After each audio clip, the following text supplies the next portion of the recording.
Hello, before we start, I just want to say that the microphone quality is going to be better from after this video. Got a new microphone, didn't do a firmware update that I was supposed to, so hopefully you'll be hearing me a bit better now. Okay, sorry about the quality after on. The gain was up too high, I think, so the firmware upgrade, I did fix that, but enjoy the video anyway. Goodbye.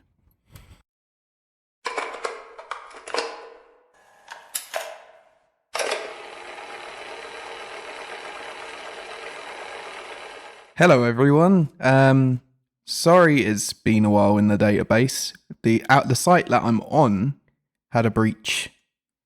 Let's just say we're not allowed to use the cafeteria anymore. Anyway, shall we get straight onto this SCP then? I've missed doing this. Item number SCP-017 Object Class Keter. Special Containment Procedures.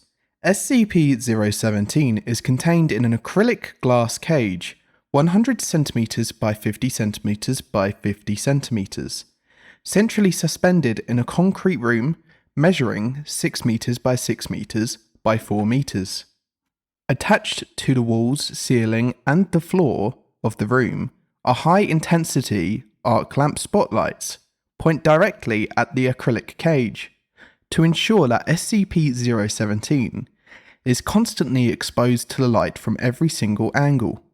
Personnel assigned to SCP-017 control room are to monitor the functionality of the spotlights in the emergency generator system, and call for maintenance immediately upon knowledge of a burnt-out lamp or an issue with the generator.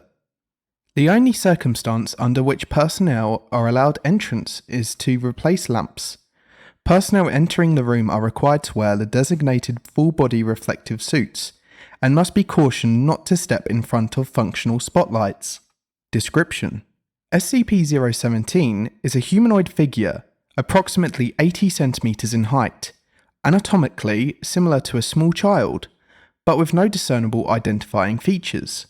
SCP-017 seems to be composed of a shadowy, smoke-like shroud. No attempt to find any object beneath the shroud has been successful, but the possibility has not been ruled out.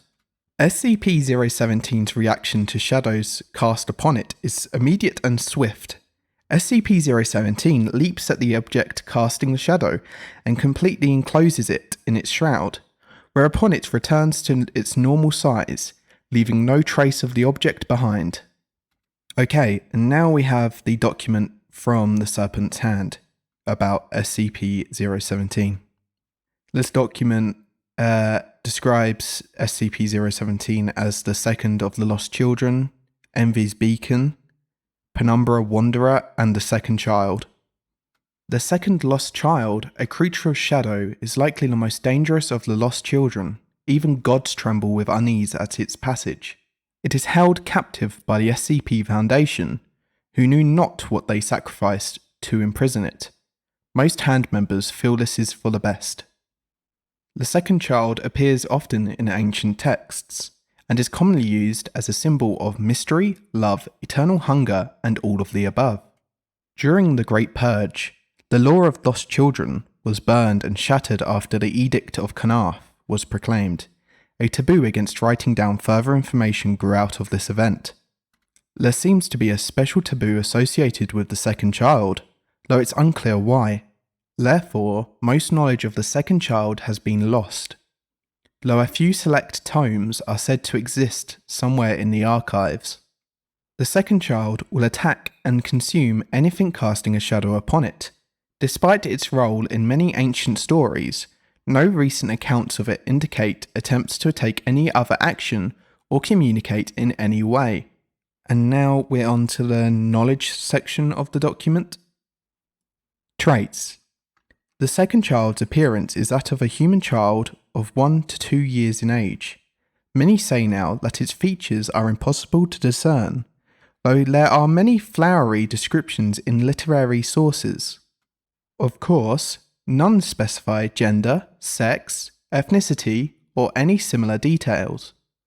The being seems as if it is almost entirely made up of the shadow stuff that cloaks it. Nature. The second child is a shadow being which seems to be made up of god stuff of unclear origin.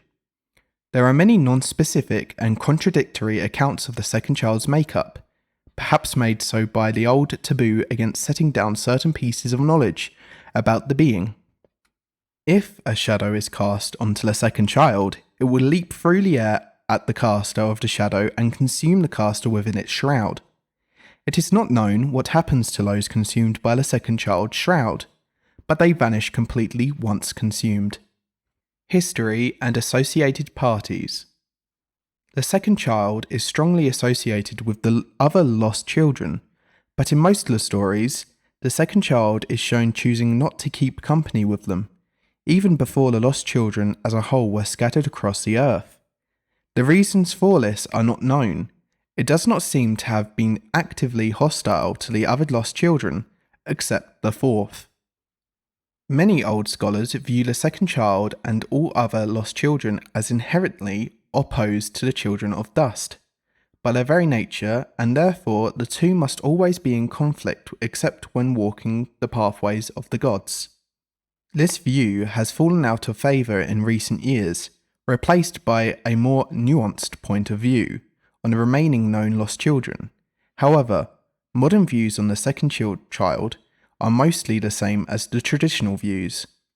The second child was captured by the SCP Foundation approximately 30 years ago, and imprisoned in a cage of glass, constantly illuminated by mundane light fixtures. It has escaped 6 times since and been recaged each time. It is not known whether this was due to technical failures in its cage and lack of understanding on the part of the jailers, or a deliberate escape attempt. Its cage is extremely well defended, having been brought to the jailer facility guarding the abandoned White Heretic City. The cult of New Umbra believes that the second child wishes to be freed by them, and to lead them to paradise. They have been hunting for a tome book called the Book of Shadows within the archives, which is said to contain information that may help them. But fortunately, most of their library cards have been revoked due to various small yet foolish offences. Approach. The second child is extraordinarily dangerous. It is advised not to approach it at all if possible. If one encounters the second child and has a chance to react, one may keep it at bay with sufficiently bright light, either mundane or magical, and call for help by any means possible. Do not ever cast your shadow upon the second child.